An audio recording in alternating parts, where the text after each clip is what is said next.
Audio Jungle. Audio Jungle. Audio Jungle. Seorang lelaki yang mencintaimu, ketika dia berbuat baik sesuatu, sangat tidak etis kalau dia mengharapkan sesuatu dari kamu. Kalau lelaki yang mengatakan cinta kepadamu lalu menolong kamu minta imbalan, itu cinta goblok namanya, cinta gombal semuanya.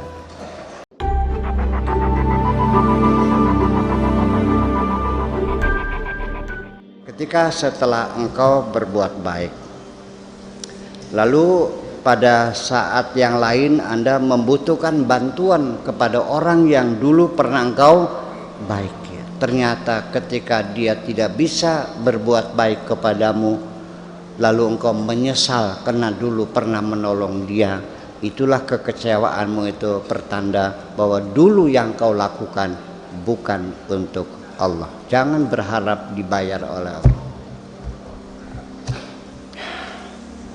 Makanya Kanjeng Nabi Muhammad SAW bersabda, ittaqi syarra man ahsanta ilaih. Waspadalah menghadapi kejahatan orang yang dulu pernah engkau baiki. Kejahatan yang dilakukan oleh orang yang engkau sayangi. Kejahatan yang dilakukan oleh orang yang engkau cintai. Biasanya yang menyakiti dirimu tidak jauh adalah orang-orang yang ada di sekitarmu. Nggak mungkin orang Surabaya menyakiti kamu kok. Betul nggak? Yang ada di sekitarmu itu, dimana engkau pernah menolong mereka, pernah berbuat baik pada mereka. Ketika engkau kecewa, kenapa dulu aku membantu dia? Kalau tahu begitu, tidak akan kubantu orang tuh. Itu artinya kebaikan itu adalah untuk dirimu sendiri, karena di situ masih ada harapan untuk ada imbalan yang bersifat reciprocal, imbal balik kebaikan itu. Itu kira-kira.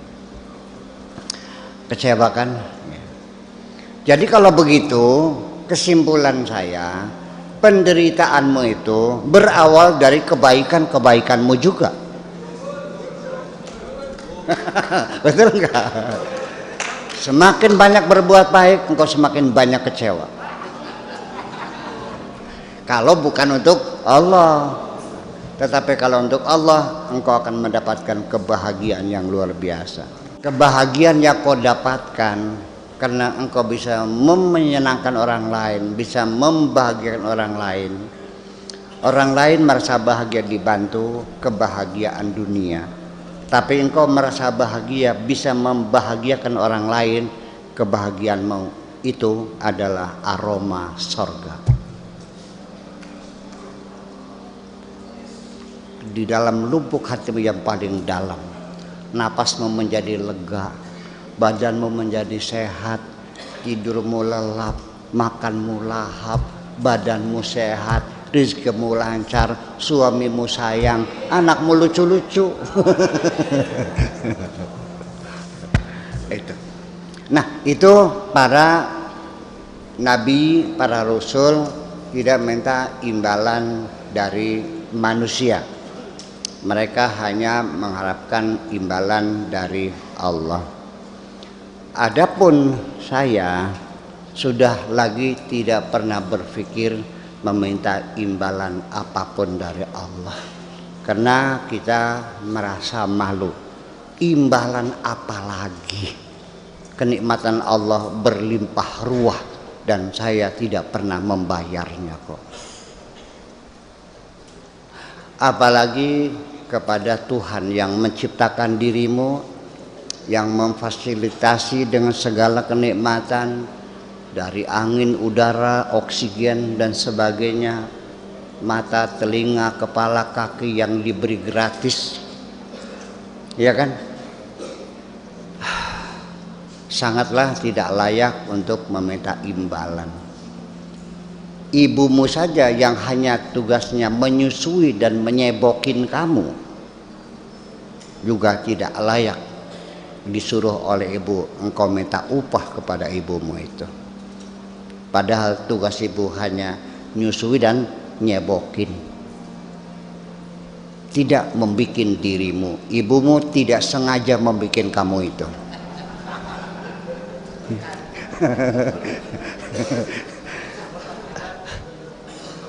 Sama sekali tidak bermaksud membuat dirimu.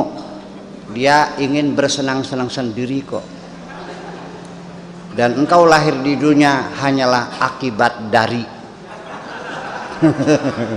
Itu pun tidak layak meminta upah, apalagi kepada Allah Subhanahu wa taala. Jadi yang kita harapkan tidak lebih, hanyalah saya ingin membuat Allah senang. Itu saja.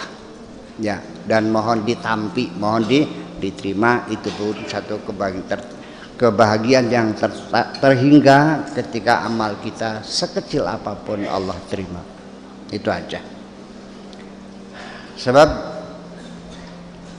kalau masih ada harapan selain Allah sendiri, apakah itu surga, apakah itu takut neraka, apakah itu berarti engkau masih mengharapkan sesuatu yang lain.